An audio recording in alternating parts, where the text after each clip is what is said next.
ஆமேன்னு சொல்லுவோம். ஆமேன். கர்த்தருடைய வார்த்தைக்கு நேராக கடந்து செல்வோம்.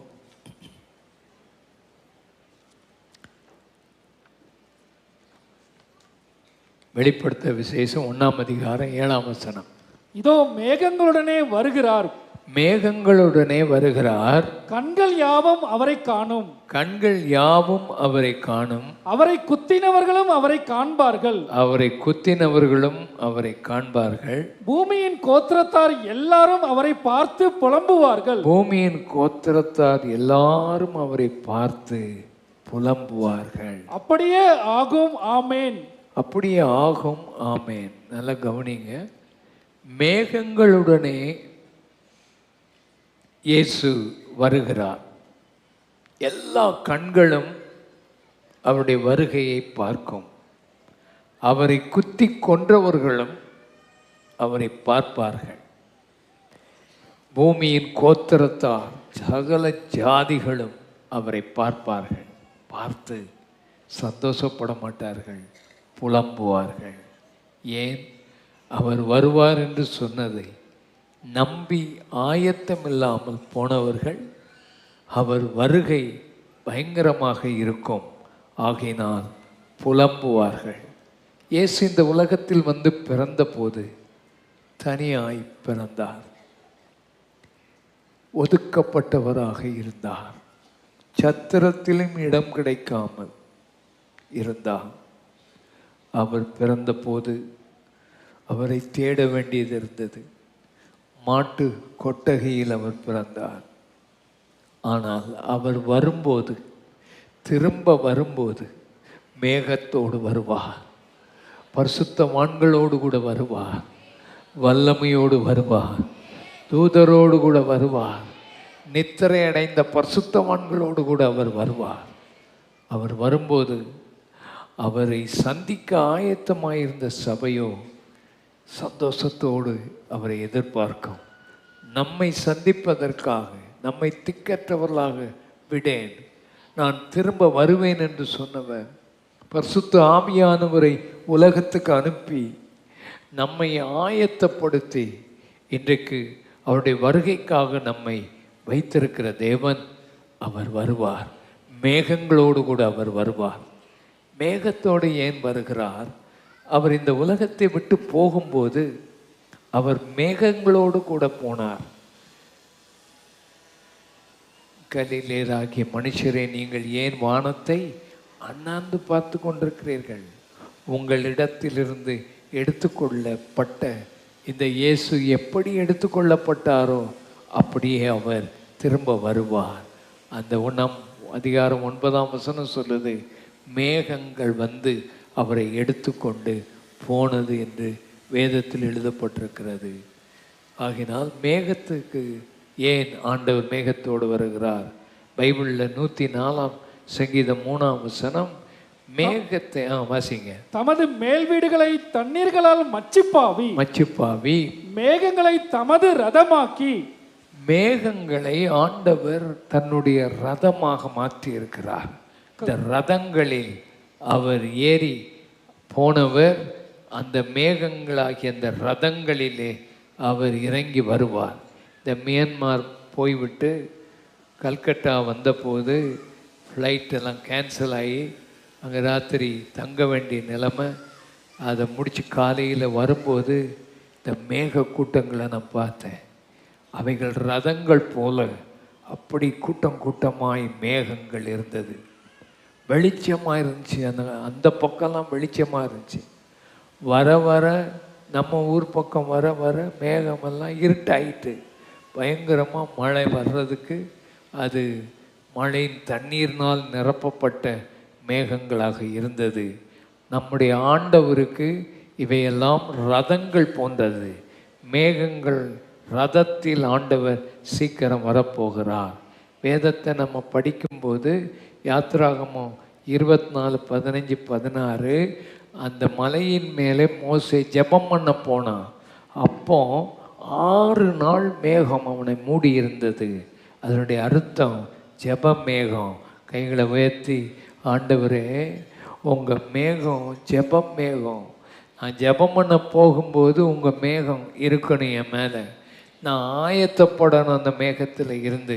நீர் என்னோடு கூட உங்களுடைய பிரசன்னத்தை வச்சு நான் அந்த மேகத்தில் உம்மை தரிசிக்கணும். நான் தூக்க ஆவியோட களைப்பின் ஆவியோட போய் ஜெபம் பண்ணக்கூடாது. ஏதோ காற்றுல பேசுகிற மாதிரி ஜெபம் பண்ணக்கூடாது. உங்கள் மேகம் என்னை ஆயத்தப்படுத்தணும் ஜெபத்துக்கு. ஆண்டவர் ஒரு ஜெப மேகத்தை தருவாராக. கைகளை உயர்த்தி ஆண்டவர் நமக்கு ஜெப மேகத்தை தரணும். மூணாவது மேகம் அந்த நாட்களில் ஜனங்களை, இஸ்ரவேல் ஜனங்களை வனாந்திரத்திலே வழிகாட்டுவதற்காக அந்த மேகம் இறங்கி அமரும்போது அவர்கள் அப்படியே அந்த இடத்தில் தங்கிவிடுவார்கள். அந்த மேகம் எழும்பும்போது அவர்கள் பிரயாணப்படுவார்கள். நம்முடைய வாழ்க்கையிலே ஆண்டவர் தம்முடைய பிரசன்னத்தினால நம்மை வழி நடத்த வேண்டும்.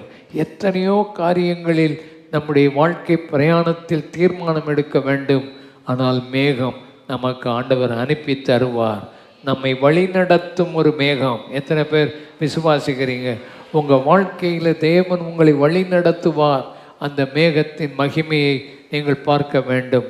இன்னும் மேகத்தை நாம் படிக்கும்போது அந்த என்னாகமம் 11:25 கர்த்தர் மேகத்திலே இறங்கி வந்தார், மோசேயின் மேல் இருந்த ஆவியை எடுத்து 70 மூப்பர்கள் மேலே வைத்தார், அவர்கள் எல்லாரும் தீர்க்க தரிசனம் உரைத்தார்கள் என்று வேதம் சொல்லுகிறது. உங்கள் வாழ்க்கையில் அந்த மேகம் இறங்கி வரும்போது தேவ ஆவியானவர் உங்கள் மேலே இறங்கி தீர்க்க தரிசனம் உரைக்கணும்.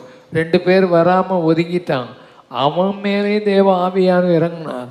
யோசுவா அவன் வைராக்கியத்தினால நம்ம கூட வராமல் பாளையத்தில் இருந்தவங்க மேலே தீர்க்க தரிசனம் சொல்கிறான், அதை அடக்க வேண்டும் என்று சொன்னபோது மோசே சொன்னார், நம்ம எல்லாரும் தீர்க்க தரிசனம் சொன்னால் அது எவ்வளவு மகிமையாக இருக்கும். எல்லாரும் 2 கைகளை உயர்த்தி எல்லாரும் தீர்க்க தரிசனம் உரைக்கணும். வாயை திறந்து கர்த்தரை துதிப்போம். சும்மா உடம்ப ஆட்டி எதையோ சத்தம் போட்டு எதையோ தீர்க்க தரிசனம் சொல்கிறதில்ல. கை உயர்த்தி ஆண்டவர் நமக்கு எப்படி தீர்க்க தரிசன ஆவியை கொடுக்குறாருன்னா, பக்தி விருத்தி அடைய நம்ம பேசுவோம், புத்தி உண்டாக நம்ம பேசுவோம், ஆறுதல் உண்டாக பேசுவோம். 2 கை வைத்து இந்த 3 காரியமும் நம்ம வாழ்க்கையில் தீர்க்க தரிசன ஆவி இந்த மேகத்தில் இறங்கி வந்த ஆண்டவர் அந்த ஆவியை எடுத்து எல்லார் மேலே வைத்தார். நல்ல அந்நிய பாஷைகளை பேசி பக்தி விருத்தி உங்களுக்கு உண்டாக்குங்கள். 2வது சபைக்கு பக்தி விருத்தி உண்டாக தேவனுடைய வார்த்தையை பேசணும், தேவனுடைய கிருபையை பெற்றுக்கொள்ளணும். ஆண்டவர் உங்களுக்கு கொடுத்த வார்த்தைகளை பேச மறக்காதிருங்கள். ஆமேன் சொல்லுவோம். ஆமேன். உள்ளங்கை அளவு மேகம் 1 ராஜாக்கள் 18:44 வாசிக்கும்போது அந்த எலியா கர்மேல் பர்வதத்தில் ஏறி 3 ஆண்டு காலம் வறட்சியாய் போன அந்த தேசத்தின் மேலே மழை வரணும், ஆண்டவர் மழை வரும் என்று சொல்லி இருந்தார். அதை அப்படியே விட்டுவிடவில்லை. அந்த தலை முழங்காலில் பட குனிந்து 7 தடவை விடாமல் அந்த உள்ளங்கை அளவு மேகம் வர ஆண்டவர் அந்த ஜெபத்தை கேட்டு பதில் கொடுத்தார். எல்லாரும் ஒரு கரம் வலது கரத்தை உயர்த்தி எழுப்புதலுக்காக 24 மணி நேரம் ஜெபம் பண்ணணும்னு 2 இடத்துலையும் ஜெபம் பண்ணுறோம். கொஞ்சம் பேர் வந்து ஜெபம் பண்ணி கொண்டு இருக்கிறார்கள். ஆண்டவர் நல்ல கை உயர்த்தி எங்கள் வாழ்க்கையில் ஆண்டவரே உள்ளங்கை அளவு மேகம் வரணும், இந்த தேசத்தின் வறட்சி எல்லாம் மாறணும், எல்லா சபையும் உயிர்ப்பிக்கப்படணும், எங்கள் தெருக்களெல்லாம் உயிர்ப்பிக்கப்படணும், எங்கள் தேசத்தின் மக்களுடைய மனக்கண்களை நீ திறக்கும்படி ஜெபிக்கிறோம். ஜெபிக்க ஜெபிக்க ஜெபிக்க ஜெபிக்க உள்ளங்கை அளவு மேகம் வரும். மகனே மகனே, நீ செய்கிற ஜெபம் ஒரு நாளும் வீண் போகாது. கர்த்தர் பெரிய காரியங்களை அவர் செய்ய போகிறார். ஆமேன் சொல்லி ஜெபம் பண்ணு. ஆமேன். இந்த ஜெப கோபுரம் உன்னை கட்டி வச்சிருக்கிறோம், 10 மாடி கட்டி வச்சிருக்கிறோம். எத்தனை பேர் இது வரைக்கும் ஒரு நாளாவது போனேன் அப்படின்னு சொல்கிறவங்க கை, போய் ஜெபம் பண்ண பார்க்க போனேன் இல்லை, ஜெபம் பண்ண போனேன்னு சொல்கிறவங்க கை வைத்து கண்ணு. கை வைத்தாத ஆட்களை என்ன செய்கிறது? நீங்கள் நேரம் எடுத்து கண்டிப்பாக போங்க. அவன் எங்கெல்லாமோ போகிறான். உனக்கு ஜெபம் பண்ணுறதுக்கு ஆண்டவர் கொடுத்த வேற ஒன்றும் இல்லை. போகணுன்னு தான் ஆசை. உங்களை என்ன சொல்ல முடியும்? போகணுன்னு தான் ஆசை. ஆனால் நேரம் குறிக்கிறது இல்லை, அதுக்கு ஒரு முயற்சி எடுக்கிறது இல்லாமல் இருக்குது. இந்த வருஷத்துக்குள்ளே போயிருங்க, ஆண்டவர் உங்களை ஆசீர்வதிப்பார். நீங்கள் உங்கள் வாழ்க்கையில் போய் ஜெபம் பண்ணுங்க. குழுக்களாக போய் ஜெபம் பண்ண ஒப்பு கொடுத்தவங்க ஜெபம் பண்ணுங்க. உள்ளங்கை அளவு மேகம் கண்டிப்பாக வரும். அதுக்காக தான் அதை கட்டியிருக்கிறோம். ஆண்டவர் அதை செய்வார். ஆமென். தானியேல் 7:13-14 வாசித்தா, மனுஷகுமாரன் மேகங்கள் மேல் வருகிறதை அவர் கண்டான். சொப்பனத்தில் ஆண்டவர் காமிக்கிறார். அவர் காமிக்கிறார், மனுஷகுமாரனுடைய சாயலில் வானத்து மேகங்களோட ஒருத்தர் வந்தார் என்று எழுதப்பட்டிருக்கிறது. அவர் யார்? அழியாத கர்த்தத்துவம் உடையவர், நித்திய கர்த்தத்துவம் உடையவர், அழியாத ராஜ்யத்தை உடையவர் ஒருவர் வருகிறார் என்று சொப்பனத்தில் அந்த தானியேல் தீர்க்கதரிசி காண்கிறார். அருமையானவர்களே, நம்ம ஆண்டவர் மேகத்திலிருந்து இறங்கி வருகிறார். ஆண்டவர் வரும்போது மார்க் 9:7 ஒளியுள்ள மேகம் அவர் மேல் வந்தது. ஒளியுள்ள மேகம் அவர் மேல் வந்தது. அவர் மறுரூபமானார். ஆண்டவர் மேலே மேகம் வந்தபோது அவரை மறுரூபமாக்கிற்று. நீங்களும் நானும் மறுரூபமாகணும். நேற்று ஒரு ஆளோடு பேசிக்கிட்டு இருந்தேன்.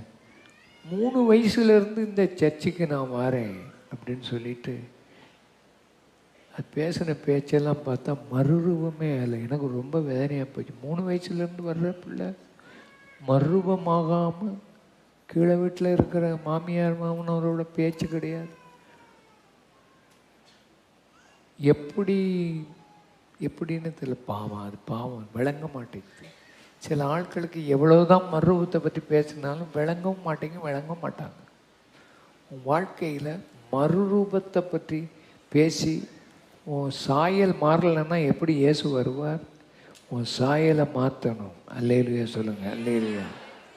கைகளை உயர்த்தி, ஆண்டவரே, சர்ச்சுக்கு வந்தால் பிரயோஜனம் இல்லைப்பா, மறுரூபமாகணும், ஆண்டவருடைய கரை இறங்கி வரணும். ஆமென். வெளிப்படுத்தல் 14:14 வாசிப்போம். பின்பு நான் பார்த்தபோது இதோ வெண்மையான மேகத்தையும் அந்த மேகத்தின் மேல் மனுஷகுமாரனுக்கு ஒப்பானவராய் தமது சிரசின் மேல் பொற்கிரீடத்தையும் தமது கையிலே கருக்குள்ள அரிவாளையும் உடைய ஒருவர் உட்கார்ந்திருக்கிறதையும் கண்டேன். இயேசு மேகங்கள் மேலே வர்றாரு. கையில் என்ன வச்சிருக்காரு? சத்தமாக சொல்லுங்களேன். நீங்கள் இன்னும் கொஞ்சம் இந்த மாதிரி கையில் என்ன வச்சிருக்காரு? கருக்குள்ள பட்டயம் இல்லை, அருவாள் வச்சிருக்காரு.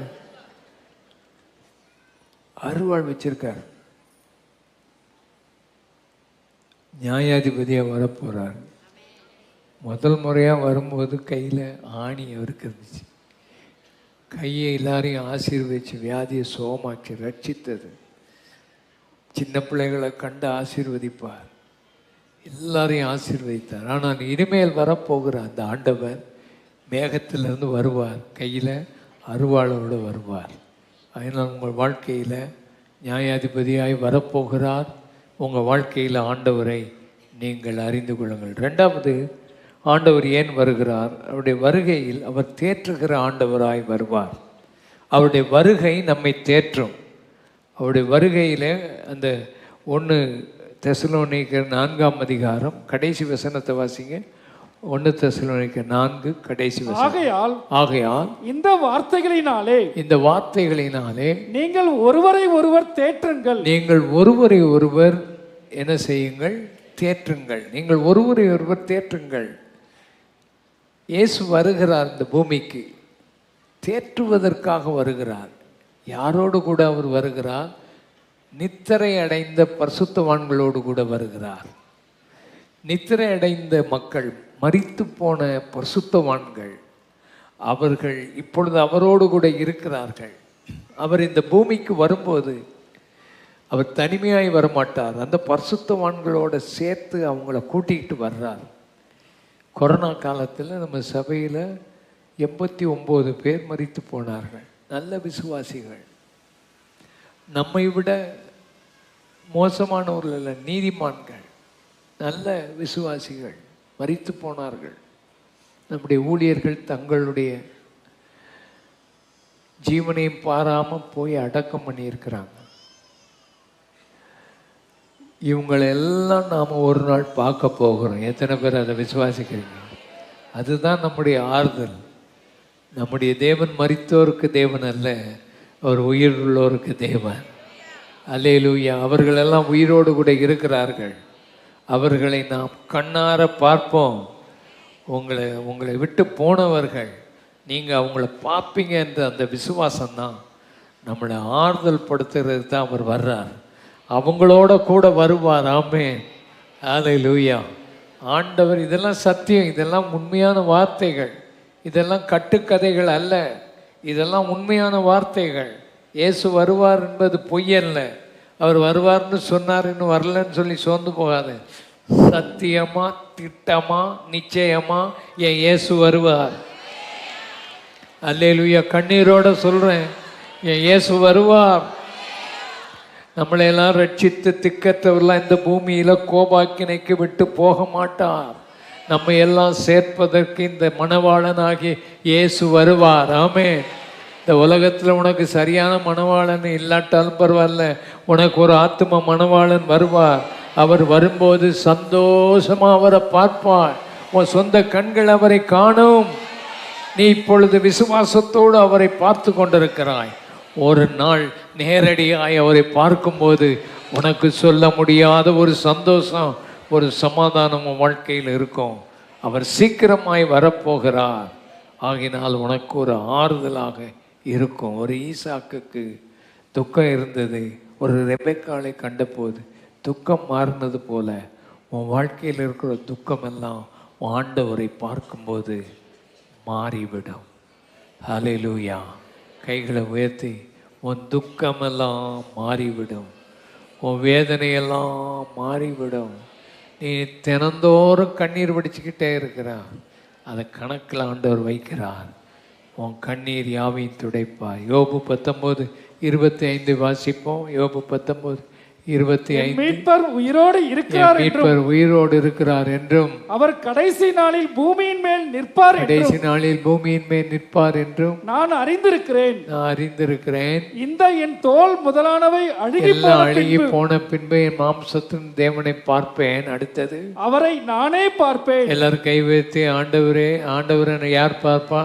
நானே பார்ப்பேன். அந்நிய கண்கள் அல்ல, அந்நிய கண்கள் அல்ல, என் கண்களே அவரை காணும். என் கண்களே அவரை காணும். அல்லேலூயா, அல்லேலூயா. இந்த வாஞ்சியாலே உள்ளிந்தறி எனக்குள்ள சோர்ந்து போகுது. இன்னைக்கு நிறைய பேர் நான் இயேசுவை பார்த்தேன், இயேசுவை பார்த்தேன்னு சொல்றாங்க. என்னத்தை பார்த்தாங்களோ தெரியாது. ஆனா நிச்சயமா ஒரு நாள் அந்நிய கண் அல்ல, நம்ம கண்கள் ஆண்டவரை பார்க்கும். இந்த யோபுனுடைய வாழ்க்கையில் நம்ம பார்க்குறோம். இந்த யோபு எவ்வளவு கஷ்டப்பட்டான். அவனை போல கஷ்டப்பட்டவங்க இந்த உலகத்தில் ஒருத்தரும் இல்லை. யோபுக்கு ஒரே நாளில் எல்லாமே மொத்தமாக போயிட்டு எல்லாத்தையும் எடுத்துட்டான். ஒரு ஆளை மாத்திரம் விட்டு வச்சான். யாரை விட்டு வச்சான்? அவன் ஒய்ஃபை விட்டு வச்சான். எதுக்கு ஒய்ஃபை விட்டு வச்சான்? அவனுக்கு உதவி செய்யறதுக்கா இல்லை, அவளை வச்சு இவனை தேவனை தூசிக்க வைக்கணும்னு சொல்லி அவளை உயிரோட வச்சு அவளுக்குள்ளே வந்து பேசுகிறான். ஏன் மனுஷனே, நீ ஏன் உயிரோட இருக்கிற? தேவனை தூசித்து தற்கொலை பண்ணு அப்படிங்கிறான். அவன் அதை மத்தியிலும் தேவனிடத்திலிருந்து எவ்வளவு நன்மைகளை பெற்று நாம் தீமை அனுபவிக்க கூடாதான்னு சொல்கிறான். அவன் தான் சொல்கிறான், அவனுக்கு எவ்வளவு கஷ்டம் வந்தாலும் ஒரே நம்பிக்கை, என் மீட்பர் உயிரோடு இருக்கிறார். 2 கைகளை உயர்த்தி, அவர் நிச்சயம் வருவார், அவர் இந்த பூமியின் மேலே வந்து நிற்பார், என் கண் அவரை பார்க்கும். அதுதான் நமக்கு ஆறுதல். எல்லாமே இந்த ஆண்டவர், நம்ம ஆராதிக்கிற ஆண்டவர் செத்த தெய்வம் அல்ல, உயிரோடு இருக்கிற ஆண்டவர். அவர் ஒரு நாள் சீக்கிரம் வருவார். அவன் கண்ணீர் எல்லாம் துடைப்பார். வாசிக்கலாம் வெளிப்படுத்தல் 7:16-17. இவர்கள் இனி பசி அடைவதும் இல்லை. இங்க உபத்திரவத்திலிருந்து வந்தவர்கள், அவங்களுடைய அங்கிகளை இரத்தத்தில் தோய்த்தவர்கள், அவர்களுக்கு ஆண்டவர் கொடுக்கிற ஒரு ஆறுதல் என்ன, தேறுதல் என்ன? நீங்க எல்லாரும் இனிமே பசி அடைய மாட்டீர்கள். இனிமே நீங்க என்னதான் இருக்க மாட்டீங்க, இனி தாகம் அடைவதில்லை, அடைய மாட்டீங்க. அடுத்தது வெயிலாவது உஷ்ணமாவது உஷ்ணம் போவோம் மேல படாதுப்பா. உன்னை ஜீவ தண்ணீர் நதி அண்டையில அவர் நடத்தி கொண்டு போய் தேவன் தாமே உன் கண்ணீர் யாவையும் துடைப்பார். நம்ம ஆண்டவர் எதற்காக வருகிறார்? உன் கண்ணீர், என் கண்ணீரை துடைக்க இந்த ஆண்டவர் வருகிறார். நீ அழுது கொண்டிருக்கும் போது உன் கண்ணீரை துடைச்சிப்பார். துடைக்க துடைக்க கண்ணீர் வந்துக்கிட்டே இருக்கும். வேற யாராவது வந்து துடைச்சாலும் கூட கொஞ்சம் உனக்கு அழுக வரும். ஆனால் உன் கண்ணீரை ஆண்டவர் மொத்தமாக துடைச்சிருவார். அல்லேலூயா. கைகளை உயர்த்தி, ஆண்டவரே எங்களுக்கு ஆறுதலை கொடுக்க, தேர்தலை கொடுக்க, தேற்றவாழ்நாள் எங்கள் மத்தியில் இருக்கிற பசுத்த ஆவியானவரே, நீர் உம்முடைய அந்த ஆண்டவர் வரும்போது எங்களை நல்லா போஷித்து தண்ணீர் அண்டை நடத்தி நல்ல மேய்ப்பராக எங்களுக்கு இருக்க போகிறதுக்காய் ஸ்தோத்திரம். கடைசியாக அவர் பலன் அளிக்க வருகிறார். வெளிப்படுத்தல் 22:12 வாசிப்போம். இதோ சீக்கிரமாய் வருகிறேன், இதோ சீக்கிரமாய் வருகிறேன், அவனவனுடைய கிரியைகளின்படி அவனவனுடைய கிரியைகளின்படி அவனவனுக்கு நான் அளிக்கும் பலன் என்னோடு கூட அவனவனுக்கு நான் அளிக்கும் பலன் என்னோடு கூட வருகிறது. ரிவார்ட் கொடுக்க வருகிறார். உங்களுக்கும் எனக்கும் பலன் அளிக்க வருகிறார். ரிவார்டு கொடுக்க வருகிறார். வெகுமதி கொடுக்க வருகிறார். பாராட்ட வருகிறார். அல்லேலூயா. பாராட்ட வருகிறார். உலகத்தில் இயேசுவை பாருங்க, 5 அப்பம் 2 மீன் ஆசீர்வதிச்சு 5000 புருஷர்களுக்கு மேலேனா மற்றவங்களெலாம் சேர்த்தா 10,000 15,000 பேர் இருப்பாங்க. அவங்கள ஆசீர்வதித்து அந்த அப்பத்தை பகிர்ந்து கொடுக்கறதுக்கு யாரை அழைச்சார்? சீஷர்களை அழைச்சார். 12 பேரையும் அழைச்சார். எத்தனை ஆயிரம் பேருக்கு ஆகாரம் கொடுக்க? 15,000 பேர் இருப்பாங்க. இயேசு மொத்தமாக தூக்கி, இந்தா உனக்கு 10, இந்தா எடுத்துக்க, யார் எல்லாம் பிரிச்சுக்கிடுங்கன்னு சொன்னால் ஆமாம் அடிச்சிட்டு சேர்த்துருப்பான். ஆனால் ஒழுங்கு 50 பேரை உட்கார வச்சார். அதை உட்கார வைக்க ஆட்களை சாப்பாட்டு நேரத்தில் உட்கார வைக்கிறது ரொம்ப கஷ்டம். ஆனால் அந்த வேலையை கொடுத்தார். அதை உட்கார வச்சார். யார் கையில் பகிர்ந்து கொடுத்தாரு? இந்த சீஷர் கையில். 10,000 பேருக்கு பகிர்ந்து கொடுக்கணும். அந்த கூடையிலேருந்து முடிஞ்சிட்டுனா உடனே இயேசுகிட்ட வரணும், திரும்ப வாங்கணும், போகணும். ஜனத்தை ஆசீர்வதிக்கணும்னு அப்படி தான். இயேசுகிட்ட போகணும், உட்காரணும், வாங்கணும், போகணும், கொடுக்கணும். அப்போ எவ்வளவு கஷ்டமாக இருந்திருக்கும். நான் இங்கே முந்தி கம்பெனி நான் மாத்திரம்தான் கொடுப்பேன். 500-600 பேர் இருப்பாங்க.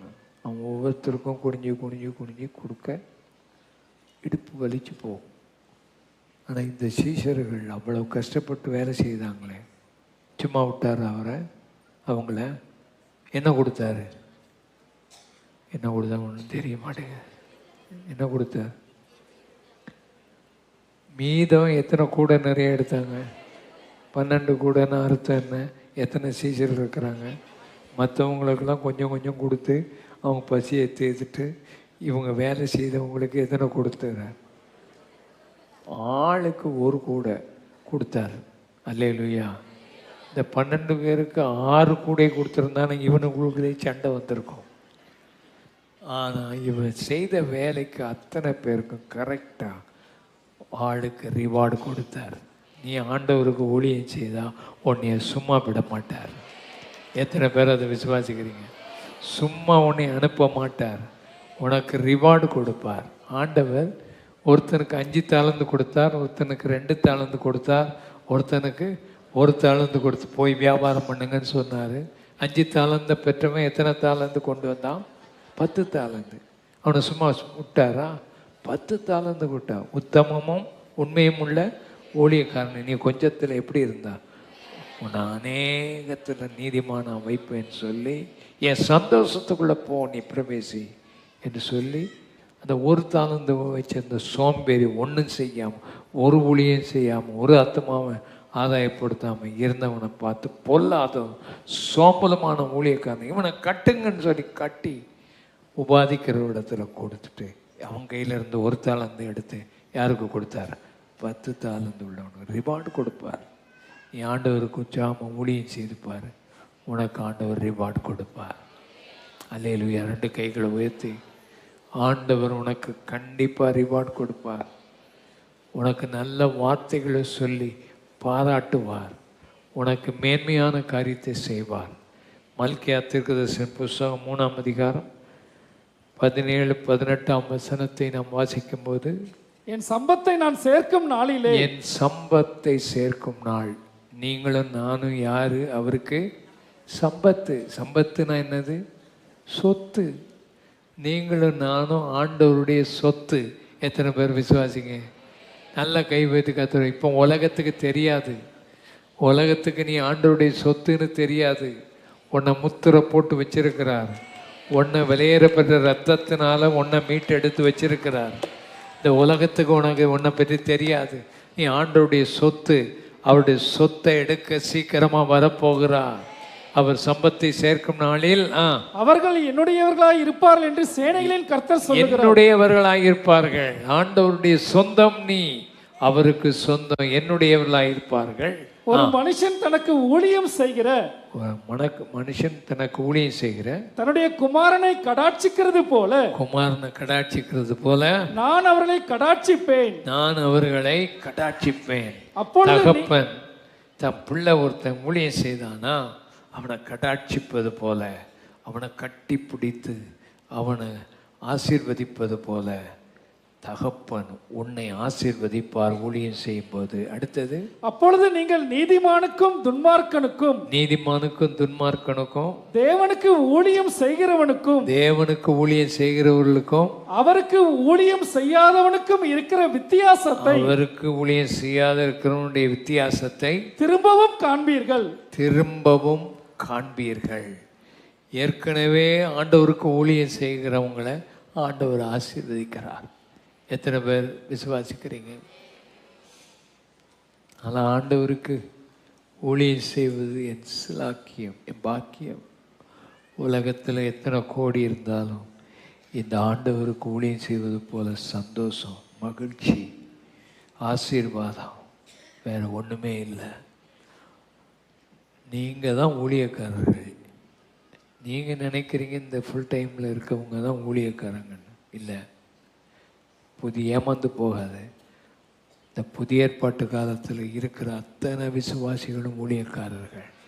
எல்லோரும் 2 கைகளை வைத்து, நல்ல கைகளை வைத்து, 2 புஸ்தகத்தை எடுத்து 2 பேருக்கு கொடுத்து 2 பேருக்கு சுவிசேஷத்தை அறிவித்து கை வைத்து நல்ல ஜெபம் பண்ணி இந்த ஊழியத்தை செய்ய போகிறோம். நல்ல கை வைத்து ஒரு 2 ஆத்துமாக்களை ஆண்டவரை இந்த மாதத்தில் நாங்கள் சந்தித்து, ஆண்டவர் எங்களுக்கு கட்டியிருக்கிற அந்த பெரிய இடத்துல எல்லா பேரும் வந்து பல ஆராதனை ஆரம்பிக்கிறதுக்கு எங்களுக்கு பொறுப்பு கொடுத்துருக்கிறீர். 2 கை வைத்து, பணம் கொடுத்தது எளிது, ஆத்துமாக்களை சம்பாதித்து ஞானஸ்தானப்படுத்தணும், புதிய ஆத்துமாக்களை கொண்டு வரணும், குழுக்களில் சேரணும், வரங்களை கண்டுபிடிக்கணும், நல்ல ஆத்துமாக்களுக்கு ஊழியம் செய்யணும். கைகளை சுற்றி, ஆண்டவரே நாங்கள் ஜெபிக்கிறோம் ஐயா, சத்தியம் டிவியில் பார்த்து கொண்டு நீங்கள் ஒவ்வொருவரும் இந்த மாதம் ஊழியம் செய்யுங்க. விசுவாசிகளே ஒரு 2 ஆத்மாவை ஆதாயப்படுத்து. நீ ஊழியம் செய்தால் அவர் சீக்கிரம் வந்து நீ செய்த ஊழியத்துக்குரிய பலனையும் ஆசீர்வாதத்தையும் பலனையும் கட்டளையிட அவர் போகிறார். நீ நன்மை செய்ய, அநேகருக்கு ஜெபம் பண்ணு, பிசாசுகளை துரத்து, விசுவாசிகள் நல்ல ஊழியம் செய்யுங்க. 1 2 கை வைத்து, இந்த சபையில் நான் ஜெபிக்கிற மக்களாக இருப்போம். 2வது நல்ல ஆத்துமாக்களை ஆதாயம் பண்ணி சீஷர்களாக மாற்றி உங்கள் ராஜ்யத்துக்கு பிரயோஜனமாக இருக்கிறோம். காரணம், நீ சீக்கிரம் வரப்போகிறீர், ஊழியம் செய்கிற எங்களை ஆசீர்வதிக்க போகிறீர். கர்த்தர் உங்களை ஆசீர்வதிப்பாராக. ஆமேன் சொல்லுங்கள். எல்லாரும் ஆமேன் சொல்லுங்கள். நல்ல கைகளை வைத்து கொஞ்சம் நல்லா ஜெபம் பண்ணுங்க. ஆவியானவர் உங்கள் மேலே உங்களோட பேசி இருக்கிறார். சும்மா இந்த வருஷத்தின் கடைசியில் வந்திருக்கிற நீ இந்த வருஷத்தில் ஒரு ஆத்மா கூட ஆதாயப்படுத்தாமல் நீ இருந்து வாழ்ந்து கொண்டிருப்பாய். ஆனால் ஆண்டவர் உன்னை தொடுவாராக. இந்த வெள்ளிக்கிழமை ஒருத்தர் ஆன்லைன் பேரில் செய்தி கொடுத்தார். அப்போ அவர் சொன்னார், அவர் பிரசங்கம் பண்ணி ஒரு கூட்டத்தில் முடித்த உடனே ஒரு சக்கரை நாற்காலியில் கால் நடக்க முடியாத ஆள் உட்கார்ந்துருந்தான். அவன் இவரை கூப்பிட்டானான். கூப்பிட்ட போது என்னன்னு கேட்டாரான். நான் ரொம்ப சோர்ந்து போயிருக்கிறேன். இவர் நினச்சாரான் கால் நடக்க முடியாமல் சோர்ந்து போயிருக்கான். இல்லைப்பா, இல்லையா, 9 ஆத்மா தான் இந்த வருஷம் ஆதாயப்படுத்தியிருக்கிறேன். நான் நிறைய ஆத்மா ஆதாயம் எதிர்பார்த்தேன். 9 பேர் தான் ரட்சிக்கப்பட்டாங்க இந்த வருஷம். கால் நடக்க முடியாது. கரண்ட் ஷாக் அடித்து அவன் கால் இடுப்புக்கு கீழே ஒன்றும் இல்லாமல் போயிட்டானா. 9 பேரை நடக்க முடியாத ஆள் ஆயத்தப்படுத்தியிருக்கிறார். நீங்களும் நானும் ஆண்டவர் எவ்வளவோ பலம் கொடுத்துருக்கிறார். கை வைத்து நல்லா, ஆண்டவரே நாங்கள் ஆதாயப்படுத்தின ஆத்துமாக்களை எங்களுக்கு அந்த பேர்டனை தாங்க, அந்த விசுவாசத்தை தாங்க, அந்த பாரத்தை தாங்க. ஒரு நடக்க முடியாத 9 ஆத்துமாக்களை ஆதாயப்படுத்த எனக்கு எவ்வளோ வசதி கொடுத்துருக்கிறீர், வீடு கொடுத்துருக்கு, பணம் கொடுத்துருக்கு, கார் கொடுத்துருக்கிறீர், வாகனம் கொடுத்துருக்கிறீர், பலன் கொடுத்துருக்கிறீர். நான் உமக்கு ஊழியம் செய்யணும் ஆண்டவரே, ஜெபிக்கணும் ஆண்டவரே. ஜெபம் நடைபெற்று கொண்டே இருக்கிறது. ஜெபம் பண்ணணும். என்னை தாழ்த்துகிறேன். அப்படிப்பட்ட கிருபையை தருவீராக. ஆமேன்னு சொல்லுவோம். ஆமேன். கைகளில் காணிக்கை எடுத்துக்கொள்வோம். காணிக்கை படைப்பதற்கு ஒப்பு கொடுங்கள். அதுக்கு பின்பு கர்த்தருடைய பந்தி நமக்கு